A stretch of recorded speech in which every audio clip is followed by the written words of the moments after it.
I wonder whether you remember, back in the old days of British television, there was two characters.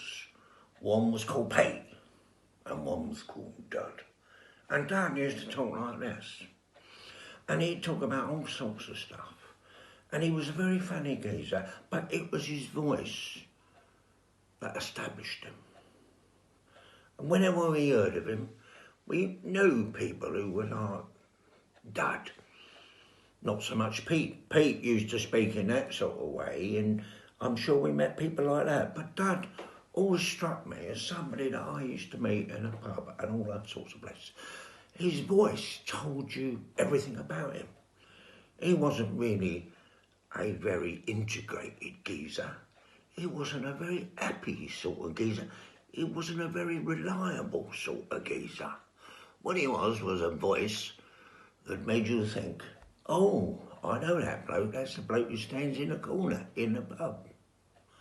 Voices are very important.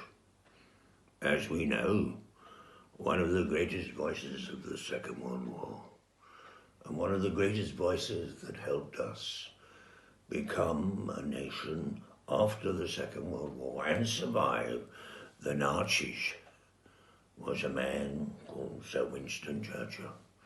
And we know he was a voice.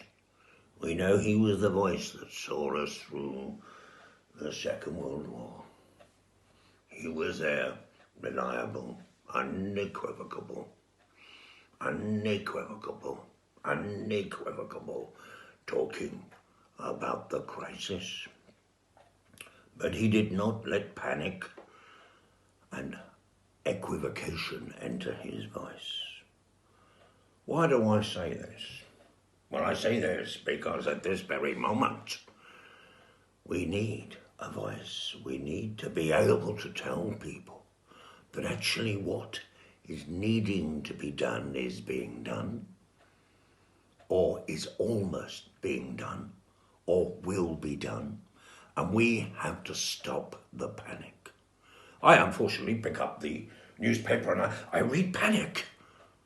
And it's almost as though the newspapers themselves have a vested interest in making us feel as though it's all ending. Sorry, it is 4:15 in the morning, and I'm here, and my children are asleep. I have many children, but they're not all here. We're all in a lockdown.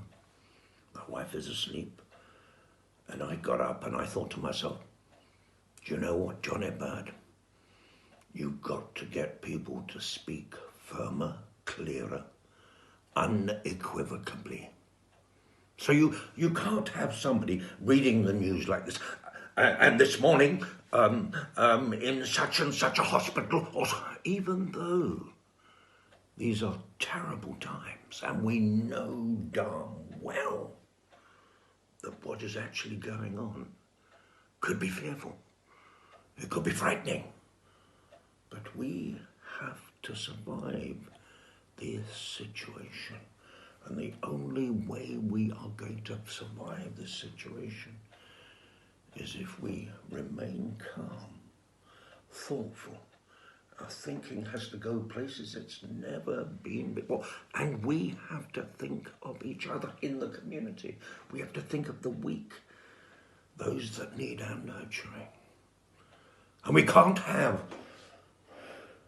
the newspapers and the television and the radio putting a kind of sense of urgency and fear behind every word.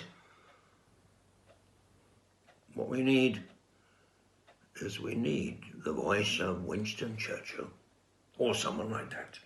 The voice of Winston Churchill saying, yes, the shit is hitting the fan, but we're going to carefully and clearly remove all of the shit from the fan.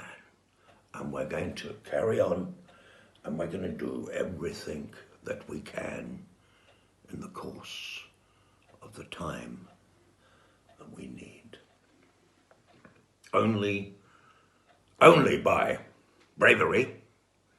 We have the brave people. We have the people on the front line. We have the people on the front line doing all sorts of magnificent things, taking their own lives and dedicating those to getting rid of the virus or enabling as many of us to survive the virus. And there is a thoughtfulness. We know darn well we cannot put an enormous amount of pressure on the NHS, because if we do, then the whole system will fail to deliver what it was created to do, which was to make us healthy and keep us healthy and advise us and help us through any unhealthiness that we have been through. I do believe that this is the time that we need a firm, unequivocal voice. Thank you.